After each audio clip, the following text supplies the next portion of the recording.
Okay, so doing a transmission on this. I just wanted to post a couple videos and clips of how I did it. So a couple videos online of people talking about trying it a couple different ways. Some people took the whole subframe off. Some people just sagged it, on one side. I've got the motor sitting really far down. It's definitely way far back in car. This is how I jacked it up. I took the alternator bolt over here, took it out. I had to jack the car up a little, or the motor up a little bit to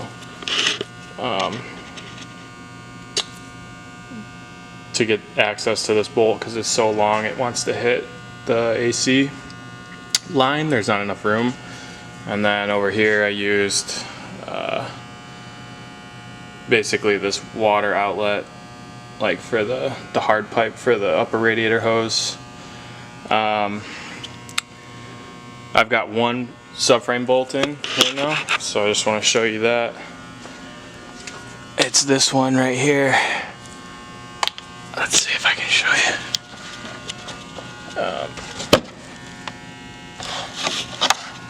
So that one's still in. I got it threaded most of the way up, actually, and this is kind of where I'm at. So I had some trouble with the intermediate shaft. I tried to get the snap ring out. Snap ring came out, but the carrier band got stuck. So I went for I had to go for the engine mount, the rear mount. And I actually had to take this bracket out, which it looks like it's kind of stuck. And then right here, this is where it bolts to the block. There's actually one bolt, if you're trying to do this, there's one bolt you're not going to be able to get out with the axle in. So I had to break it free with a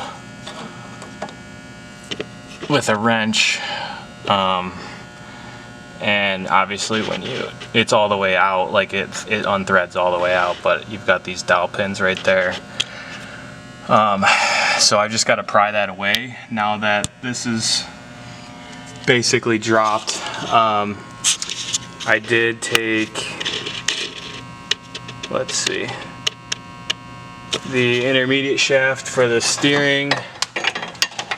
I left the rack on and just disconnected the tie rods. So there's the intermediate shaft. I tried to do it from outside the car. I tried to disconnect it, the 12 mil right at the rack, but it wasn't budging at all, so I had to go inside the car. And then let's see, the lower control arms, these are just simple 3-bolt ball joints. Those come right off. Control arms separate. You do have to take the sway link off right here. I think the only bitch in this whole situation right now is the power steering, which, one line right here, obviously you could drop it. But if you look at the other side where it meets the rack,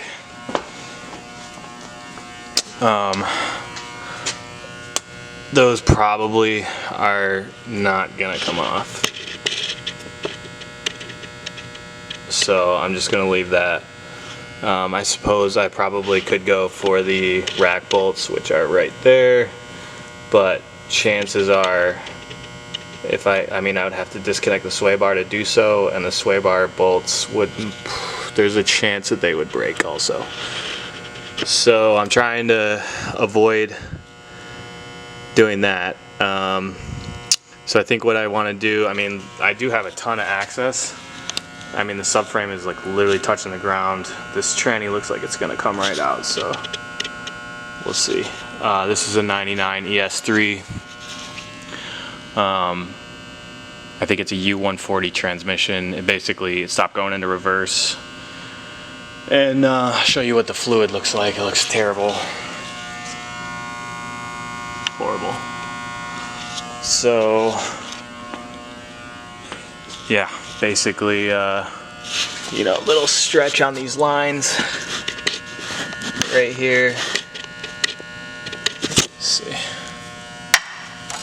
those are stressed quite a bit, but they're not horrible.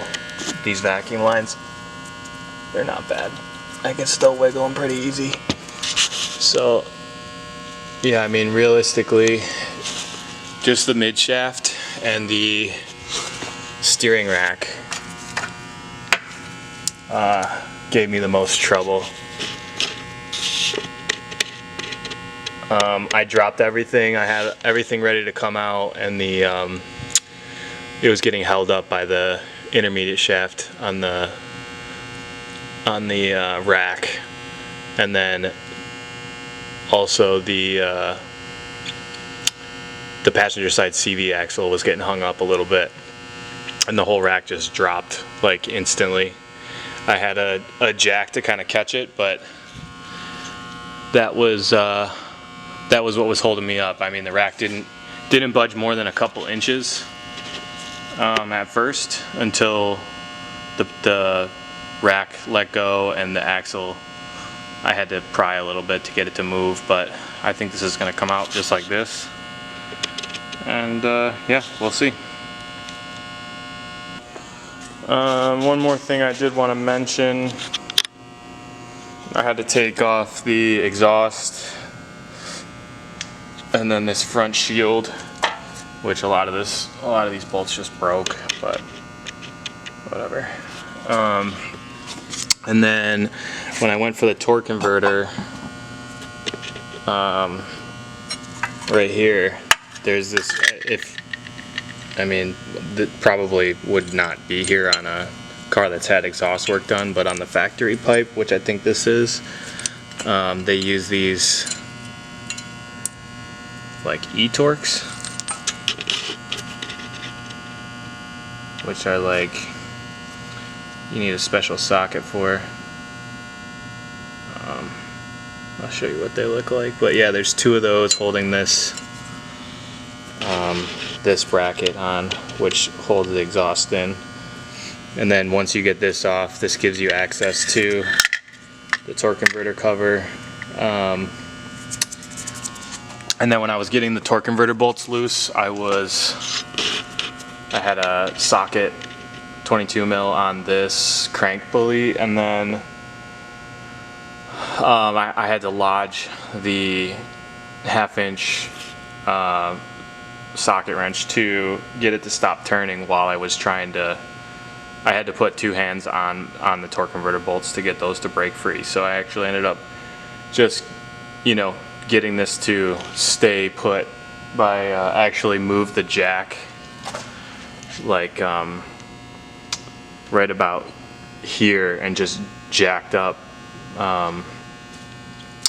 jack the jack up so that the socket would basically hit the jack, and then that gave me access to use two hands to loosen the torque converter bolts without the crank spinning. And I put the car in neutral ahead of time before I even got the shifter cable off. The cooling system's still hooked up. This looks like it's pretty tight. Looks like it's kind of stretched a little bit, but not bad. And yeah, I got the starters here, cruise control, all the wiring's held up. The battery's out, obviously. So yeah, I think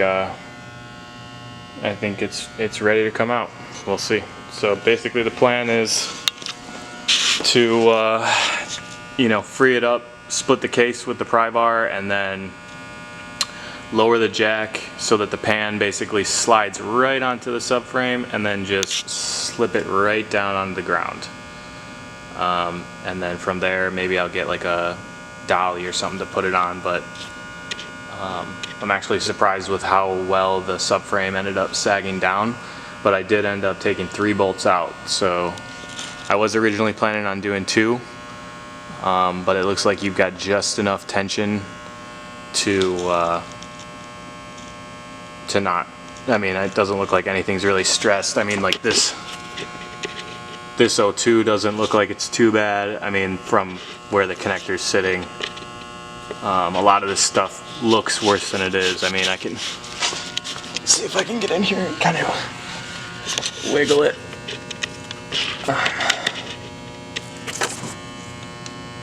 Yeah. So, not too bad.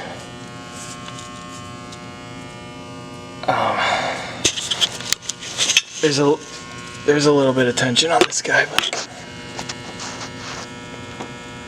I mean, it's not very tight. It's not really bad. This car had a super bad valve cover leak when I got it. It's got 200,000 miles on it. I've already been in there, replaced that, the timing belt, all that shit.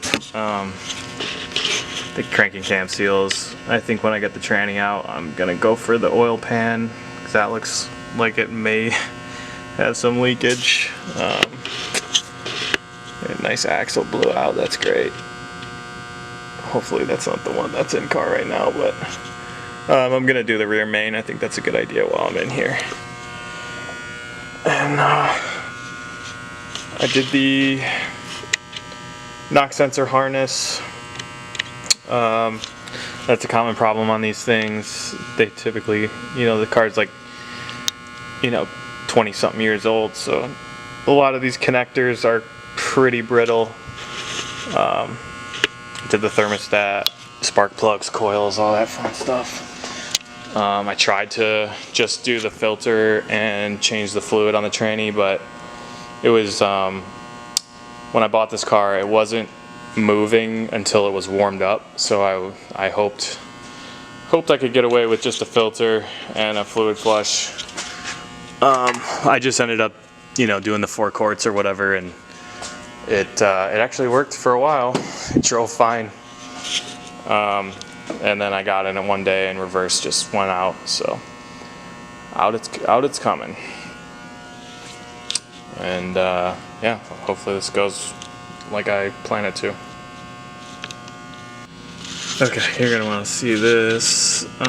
So this mount for the mid shaft on the transmission, this carrier bearing bracket / rear motor mount guy is it's got dowel pins in it, and it's really hard to pry and then simultaneously go for this axle. So basically what I did was I took this pry bar, I hammered it so that the dowel pins are not touching the mount, and then basically what I'm doing is I'm just hitting it right here and knocking this out. So let's see if I can get a shot of that.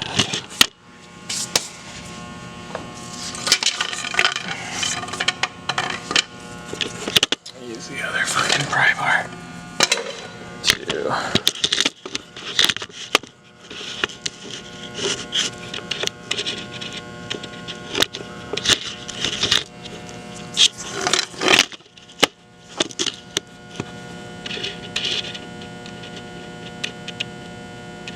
Let's see, I'm really not great with these cameras, so just bear with me here.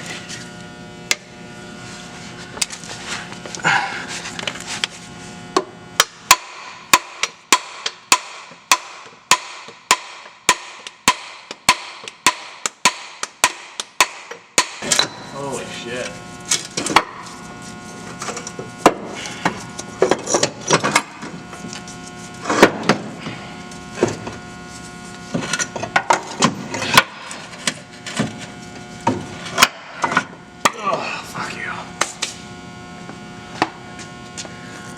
Alright, not bad. So, I just want to show you this guy.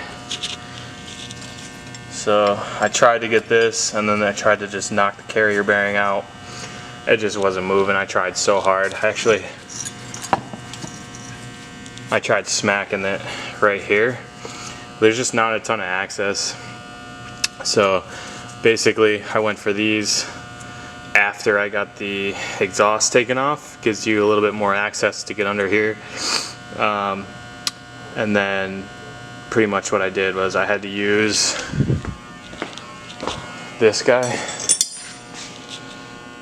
So 14 mil, the 12 point was a little sketchy just because, you know, you don't want to strip them. But once I broke them free, thankfully, I was able to pretty much hand thread them all the way out.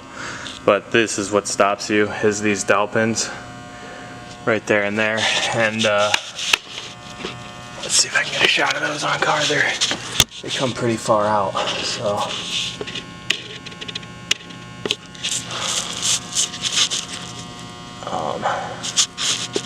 I don't know if you can see those or not, but they're there. They go probably almost a 1/4 inch out. So by the time you get, you know, the pry on them, the axle's kind of out of. It's not straight, so it definitely needs some force coming out. You're not just going to be able to pull it out. And then the design of this, you can't pry against this washer or this dust cover because it's just gonna fucking bend on you. So there's no way to pry it like the other side. The other side you can pretty much just stick a pry bar right about here and just pop the other side off super easy. But this was really the last piece of the puzzle here. Honestly, I think this guy was a tougher thing to get out than the entire subframe drop. But basically now that I got this out,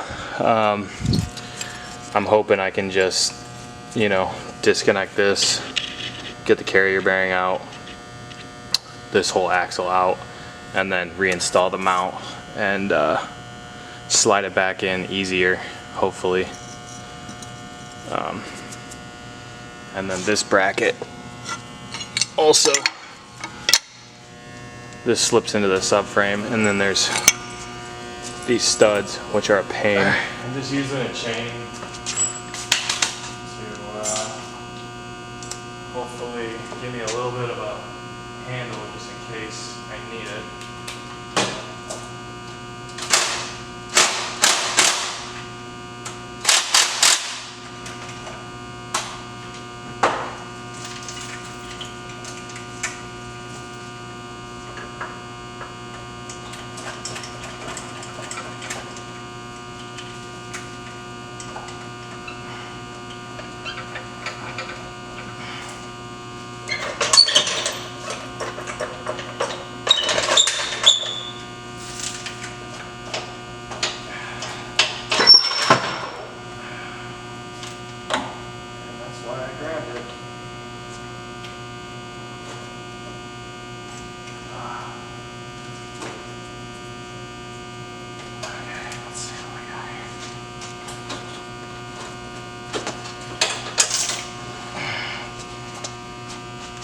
Jack did great.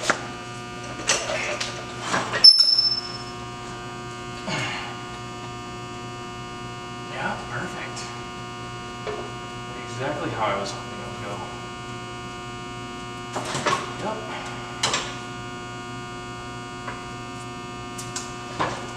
Okay, so I got it resting on the subframe right now. Oh. Yeah, we're just going to drag it out. Not as graceful as I wanted it to go, but where am I stuck?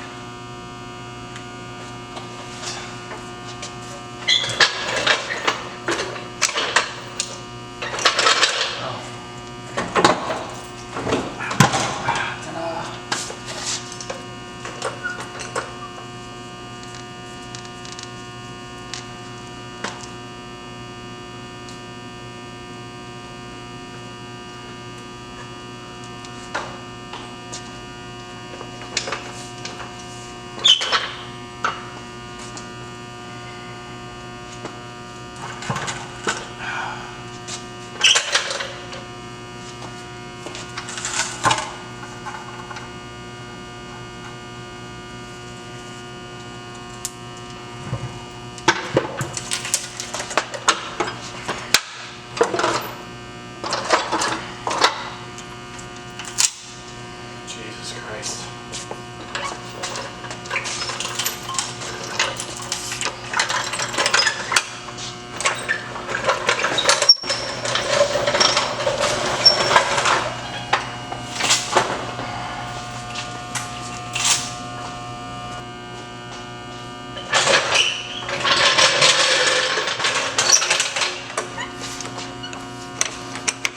Alright, I'm not gonna leave this subframe like this. That would be rude. Oh boy.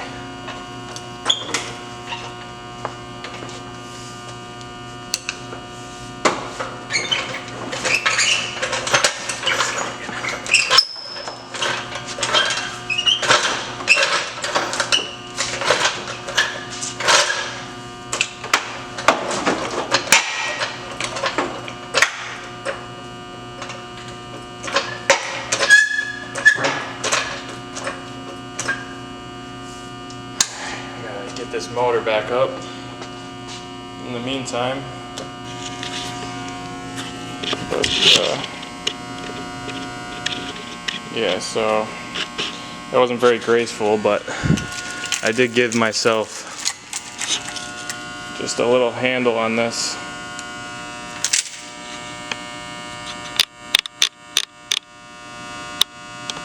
Just so that you know, I could kind of pull on it as needed.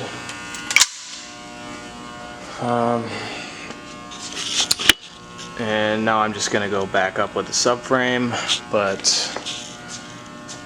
right now I'm really low on these. So I'm gonna bring the motor back up and then maybe sneak one more bolt in the subframe and then call it. And yeah, just that's it basically. So it's out. It didn't come out as good as I wanted it to, but it's also a bad tranny, so don't think I mean, I should have probably been a little more careful, but that's gonna be a nice core for someone. Just a couple more things I wanted to note. This just helps me, but basically what I did was anything I took off up top, I try to designate to the top. I'll put all the hardware that I did, you know, leaning over the engine up top on the cowl. So all this stuff, these are like the uppercase bolts and you know, the battery tray, J-hook, and all that stuff. You know, I try to put it up there, and then I also do it in order, so like, you know, starting from here and moving this way kind of gives me just like just a little bit of sequence to what I was doing. And then everything down low, again, same thing, I try to designate it to the side that I'm working on. So there's the trans mount, there's this side axle, you know, all the hardware that came out from this side, ball joint, CV axle nut, pretty much all that stuff, tie rod. Same thing over here. This side I actually ended up just throwing the exhaust hardware over here. So all the exhaust stuff is over here. The torque converter bolts, the cover, you know, these covers on each side came off. Just little stuff like that just helps stay somewhat organized. And you know, overall this job took me basically so far, I mean, I'm doing this after I get out of work, so pretty much want to say I'm about maybe 4 or 5 hours into it, and I'm doing this by myself. So, you know, just trying to get this car runnable, and I'm in the middle of a wrap. So if you guys want to see some vinyl wrap stuff, let me know in the comments. Ow. It's gonna look pretty good, I think, when it's done. But yeah, so 200,000 miles on it, 99 ES3. It's in pretty good shape. Just, you know, a couple dings and dents, no big deal. But this is what the paint looked like. It's got some huge scratches. So Yep, and then, you know, some rock chips. The headlights could use some polishing. You know, just dings and shit. Looks like tree sap. So the wrap will clean it up. That'll look pretty good. But this is just, I'm just doing this to get this thing runnable again. Interior is pretty clean. It's a mess right now from the vinyl, but I just put that rag over just so I don't have dirty hands on it. But the interior is in pretty good shape. So, yep. Alright, so I just wanted to basically show you guys that I just put the front bolts back up. Let's see if I can get that to brighten up a little bit. So front subframe bolts both back in tight-ish. And now the rack is, or the subframe is sitting basically at least somewhat supported. But I did have to bring a hoist into it because I obviously was forward bias on the engine, which I originally had only chained it up around the intake, and I thought the opposite would happen. I thought it would lean too far forward. So hopefully you guys learned from my mistake. But basically, yeah, tranny came out okay. I actually had a nut that got stuck right here in the jack that prevented it from going down all the way, and that made the transition a little bit rough. But there it is on the dolly. So it came out okay, not too bad. Hopefully it goes in smoother. I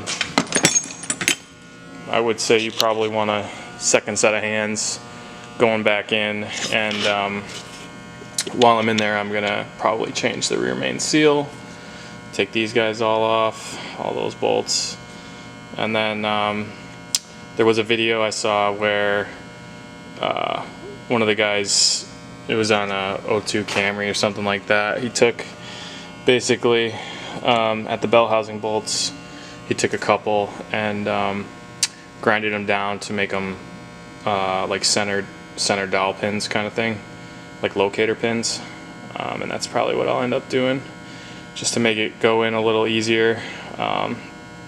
It's got dowel pins on it right there, but just helping it, you know, kind of get the process started. It's pretty heavy, so you know it's not going to be something you're going to want to push up there. So you're definitely going to want to use a jack and just take your time. And then, you know, I'll probably take the hoist back out and lean it just the way it was all over again. And I think that'll work. I mean, if it came out with plenty of room, it should go back in. And then, yeah, while I got the trans off, I'll do the rear main, I'll fix the oil pan, I'll reseal it. It looks like it was fucking hit, so maybe I'll smash it back out. Hopefully the pickup isn't fucked up, but you can see how dented it is. So yep.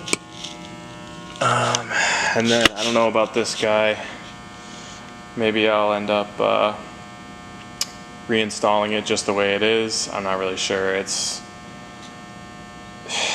you know, I don't know. I had a manual transmission that I did a clutch on, and honestly I just grinded the dowel pins right off. So maybe I'll end up doing that. You know, you gotta roll with the punches, so we'll see. We will see. I don't want to do it, but I might have to, depending on if I can't separate this. That might be the move. But yeah, I'll let you know what I end up doing, and now I gotta go find a replacement trans. So just Stay tuned.